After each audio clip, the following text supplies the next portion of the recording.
ya. Jadi kita sudah ready dengan itu, ya. Nah, pada saat ini dengan adanya, ya kita juga belajar sebetulnya dari COVID-19 ya. Kemarin juga sebetulnya di awal-awal juga menimbulkan kesulitan dari supply chain ini ya. Sekarang kan kejadian lagi. Jadi pada intinya ya mau nggak mau kita melakukan yang namanya pembelian, kalau bisa kontrak diikat dengan jangka panjang. Kita juga salah satunya juga meningkatkan buffer stock yang kita bisa lakukan. Even sekarang kalau saya hitung mungkin total stoknya Kalbe itu sudah meningkat dari keadaan normal 1 bulan lebih ya, bisa mencapai lebih di atas 4 bulan ya, di atas 4 bulan days of inventory-nya ya. Pada intinya dengan adanya buffer stock tersebut bisa memitigate kalau terjadi kesulitan dari global supply chain. Kita tetap mau menjamin bahwa ketersediaan produk harus tetap berlanjut. Ya. Yes. Berarti ternyata dari Kalbe sendiri saat ini juga sudah mengolah kontrak dan juga untuk inventory-nya juga ditingkatkan ya untuk mitigasi hal ini. Betul, dan saya kira Kalbe sangat mampu untuk melakukan itu, karenanya juga kita ready untuk mengalokasikan dana lebih banyak untuk tertanam di dalam inventory tersebut. Saya kira kepentingan konsumen itu jauh lebih penting, ketersediaan produk itu jauh lebih penting. Ya, gitu. Oke. Pak, kalau boleh tahu nih Pak, biasanya kalau pengadaan bahan baku obat-obatan di Indonesia nih Pak, ini biasanya diimpor dari negara mana sih Pak? Apakah ada exposure juga nih Pak ke mata uang asing, misalnya USD terkait pengadaan bahan baku dari perseroan sendiri? Ya, sebetulnya kan kita impor dari negara manapun, intinya kita membutuhkan US dollar. Kenyataannya, faktanya kan begitu ya. Yang kita perlu tahu itu kan ya memang fakta yang sekarang ada, kita masih depend sangat besar terhadap impor untuk raw material yang dipakai di Amerika. Boleh dibilang mungkin 90-95% dari raw material itu depend kepada mata uang asing, artinya masih import ya, dan sensitif terhadap kurs ya, istilahnya begitu ya. Jadi apa yang dilakukan oleh Kalbe ya,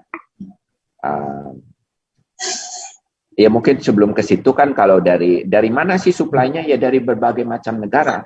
Kalau kita bicara raw material yang ada di Kalbe mungkin ada lebih dari 1.000 item.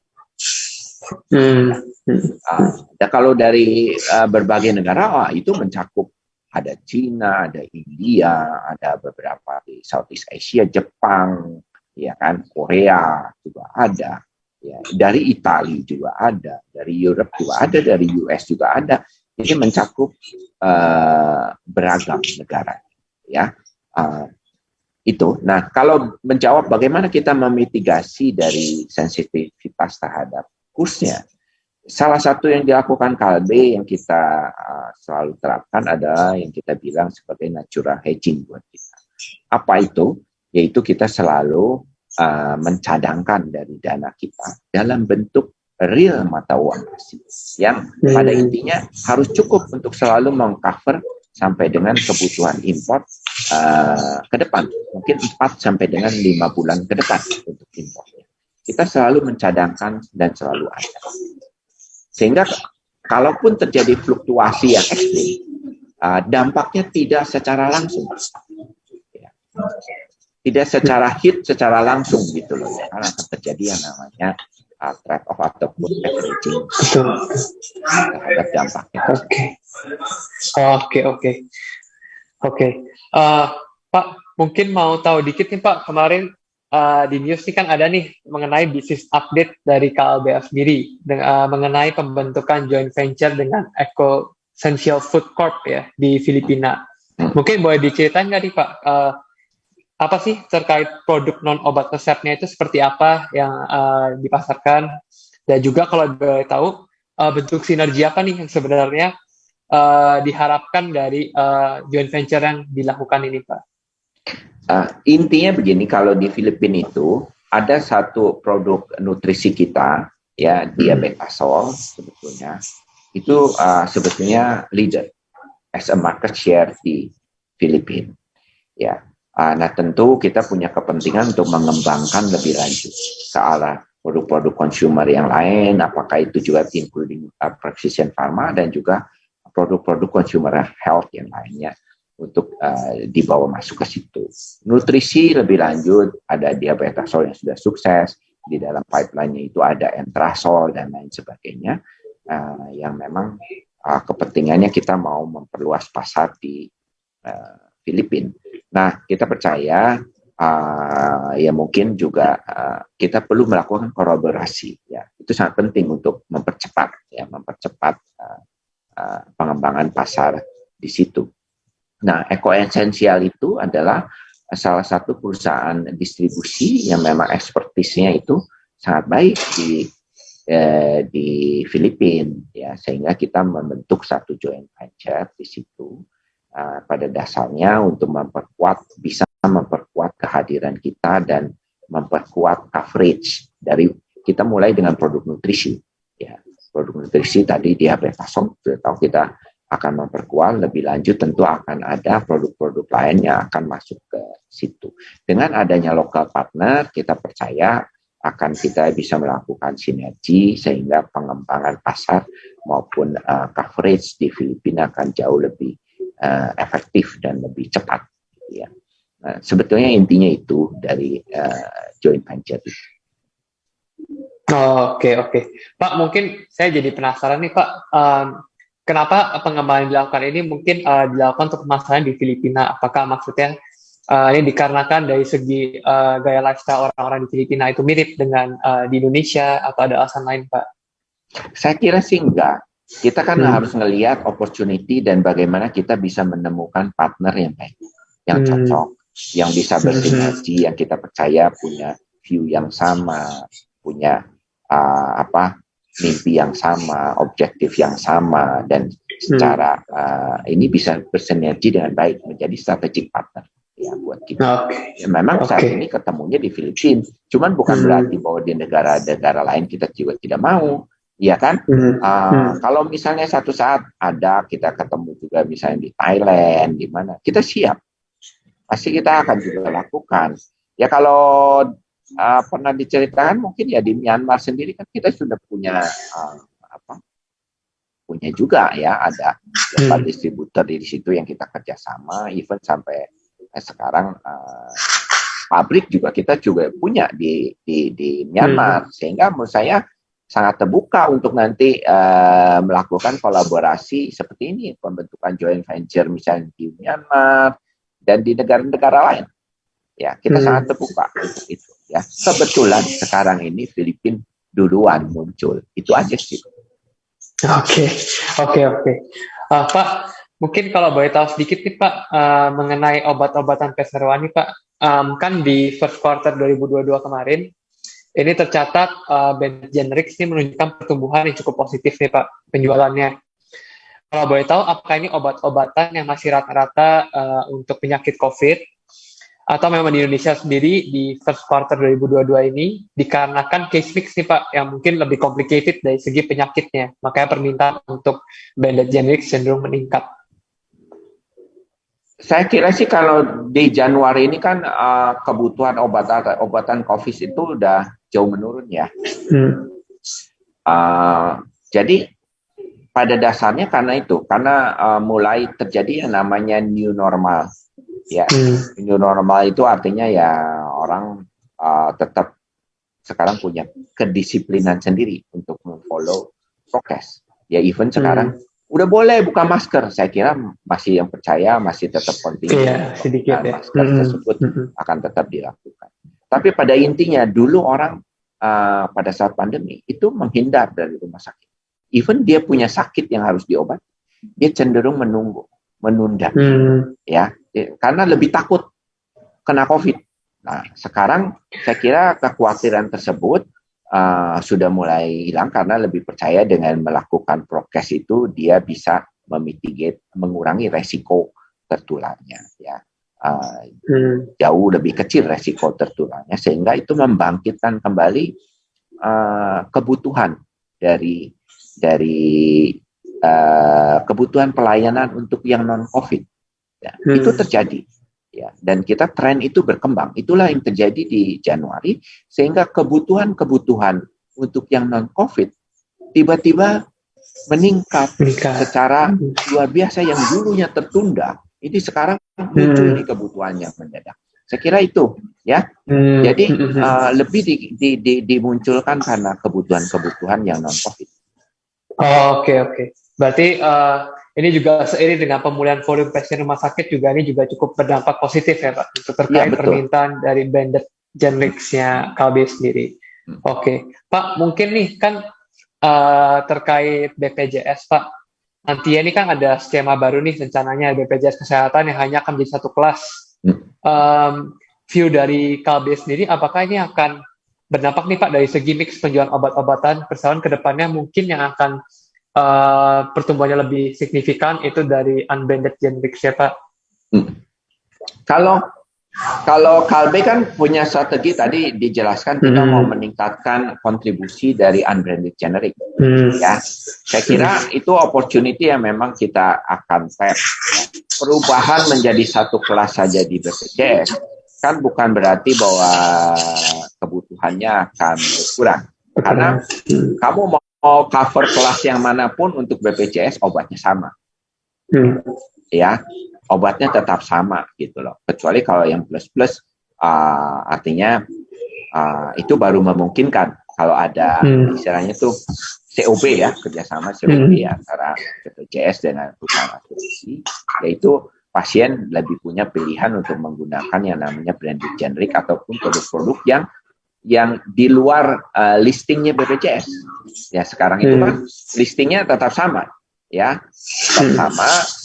Jadi saya tidak melihat bahwa event menurut saya itu membuka opportunity yang lebih luas untuk kita Kalbe memperkuat kehadiran untuk menunjang BPJS melalui unbranded generic.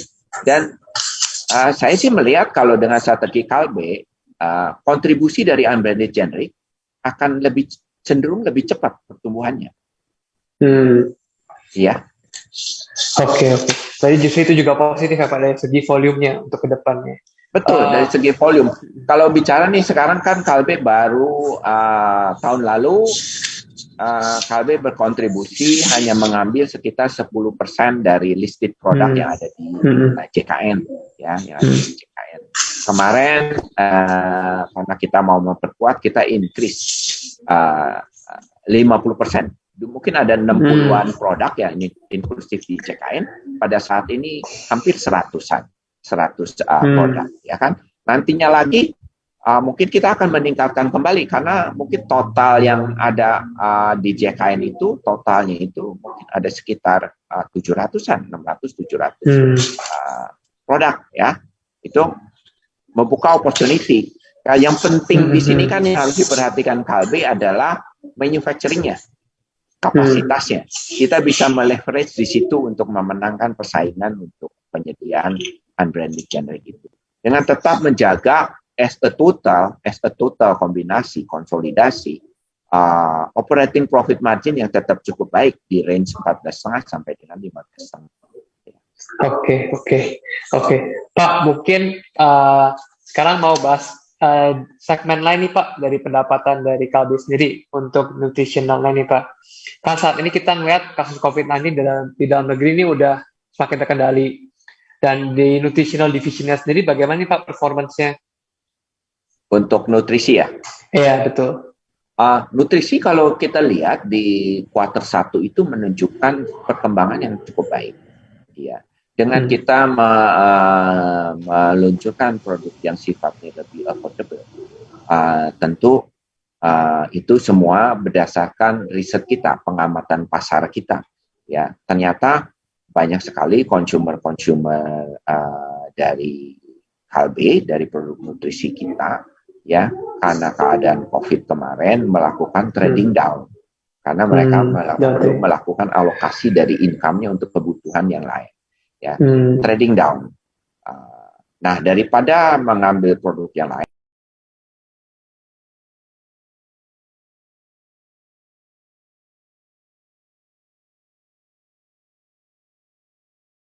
sebetulnya menyukai produk dari Kalbe, mau mengkonsumsi produknya.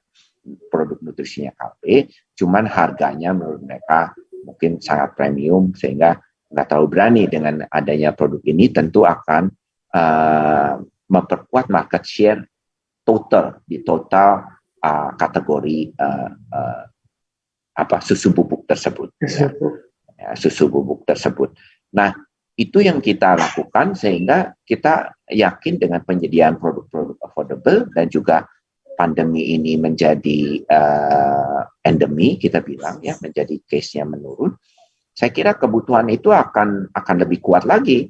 Ya mungkin yang dulu konsum karena kebutuhan untuk COVID-nya sedikit mereka bisa kurangi, mereka mungkin bisa lagi balik kepada produk-produk premium kita. Nah, itu yang kita lihat.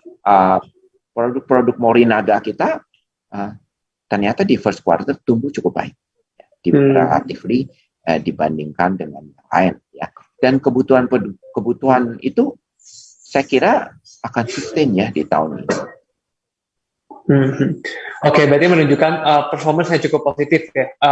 Walaupun terjadi down trading, tapi kita juga bisa lihat dari brand premium seperti Morinaga ini juga udah mulai menunjukkan pemulihan ya, seiring consumption appetite yang semakin meningkat. Ya, walaupun kalau kita bicara total market share untuk susu bubuk itu sebetulnya terjadi penurunan, ya. Dan kalau kita lihat indikasinya market share-nya Kalbe Farma di nutrisi ini malah meningkat. Oke, Pak, mungkin pengen tahu nih Pak, saat ini apakah ada pipeline baru nih Pak untuk produk-produk obat-obatan, misalnya seperti onkologi produk dan juga biosimilar produk dari Kalbe sendiri Pak? Ada, masih di pipeline. Ya, yang penting itu sekarang kita sedang mengalihkan supaya bisa diproduksi di pabrik kita yang di Cikarang. Ya, total kalau bisa dari API-nya. Ya, karena itu adalah termasuk produk-produk biologik yang menggunakan bioteknologi, artinya bahan bakunya itu kan cenderung lebih ke arah sel, bukan raw material dan chemical base, ya. Jadi itu yang dilakukan dan kita sudah berhasil untuk biosimilar itu mulai dengan Hemapo kita sudah diproduksi 100% lokal dan nanti segera menyusul adalah insulin dan sebelum insulin juga selain Hemapo adalah GCSF, ya. Itu juga 100% sudah diproduksi lokal. Ya. Nah, segera nanti beberapa monoklonal antibody, ya, yang lebih ke arah cancer, pengobatan imuno-onkologi, seperti rituximab, ya, bevacizumab, itu juga akan segera kita alihkan produksinya ke pabrik kita di Cikarang, ya. Dan itu saya kira dengan dilakukannya produksi di Indonesia tentu akan memperkuat lokal konten dari kita, ya. Dan tentu saya percaya pemerintah dengan polisinya yang mau meningkatkan produksi dalam negeri pasti akan memberikan satu pilihan, ya, kecenderungan kepada local production, yaitu produk-produk baru. Belum lagi tadi saya bicara kita selalu mengejar kerjasama ataupun license in dari beberapa produk baru lainnya di bidang cancer, di bidang onkologi ini, ya. Beberapa sedang kita bicara. Dan yang kita sudah dapatkan yang jauh lebih maju, contohnya adalah PD-1, produk PD-1. Kalau di sini bisa disamakan dengan Ketudra. Ketudra itu kan sangat mahal. Segera saya kira kita akan melakukan komersialisasi dari PD-1 itu dengan harga yang jauh lebih baik daripada originator, artinya pada Ketudra, ya. Itu contohnya. Jadi produk-produk baru selalu kita kembangkan, ya. Akan makin banyak nanti monoklonal antibody yang memang sangat berguna sebagai bagian dari targeted terapi di bidang cancer. Oke. Jadi itu justru menarik ya. Berarti itu juga untuk kedepannya dengan ditemukan obat-obatan onkologi dan juga biosimilar produk ini juga cenderung akan positif ya dari segi ASP dan translating to a better margin ya Pak. Ya, cuman untuk produk yang sifatnya begini harus sedikit lebih sabar karena memerlukan waktu yang lebih panjang, itu yang tadi saya bilang. 3 sampai dengan 5 tahun. 5 tahun. Ya kan? Oke. Karena itulah ya. Oke, Pak. Pak, mungkin mau tanya juga nih, Pak. Mungkin pertanyaan terakhir nih dari saya untuk hari ini. Bagaimana sih, Pak, perkembangan dari vaksin GX19M sendiri saat ini? Kalau Yaitu, boleh tahu. GX19M ya memang kita kembangkan untuk COVID. Ya, sebetulnya clinical trial sudah disetujui, cuman sebagai vaksinasi dasar. Ya, artinya harus melalui 2 dosis. Cuman kita tidak memilih di situ karena kita percaya akan sulit untuk mendapatkan pasiennya yang mau infusif karena harus ada 2 arm, artinya harus ada kalau kita rekrut 2 orang, salah satunya itu tidak diberikan vaksin sama sekali, dan itu kan secara etis kita memberikan resiko terhadap pasien, sehingga kita pada saat itu mau merubah dan mengajukan protokol baru uji klinis hanya penggunaan sebagai booster. Ya, tapi ya memang perkembangan dari penyakitnya sendiri begitu cepat sehingga kita lihat ya untuk kebutuhan boosternya segala macam sudah bisa dipenuhi oleh berbagai vaksin yang memang ada. Ya, sehingga kita memutuskan untuk tidak melanjutkan uji klinisnya sebagai booster, tapi tetap kita punya keinginan untuk mengembangkan lebih lanjut menggunakan platform teknologi, yaitu platform teknologinya adalah DNA vaksin. Pada saat ini DNA vaksin itu kita dengan Genexin ya, terutama Genexin itu sudah ada uji klinisnya untuk cervical cancer, untuk kanker cervix. Jadi pada dasarnya GX19N ini dikembangkan berdasarkan vaksin untuk kanker cervix yang sudah dalam tahapan uji klinis fase 2. Ya. Alihkan karena kebutuhan dikembangkan untuk COVID-19N. Nah, sekarang kita hentikan uji klinisnya, tentu punya potensi untuk mengembangkan menggunakan platform itu untuk kebutuhan yang lain. Ya, dalam waktu dekat kita yang tadi saya cerita, ya salah satunya mungkin bisa untuk kita kembangkan untuk cacar monyet, ya untuk infeksi-infeksi virus yang lainnya yang di masa depan akan tetap bisa muncul, bisa terjadi. Oke, berarti walaupun on hold terkait GX19, tapi kita bisa lihat kalau dari penerapan teknologi ya sebenarnya ini masih cukup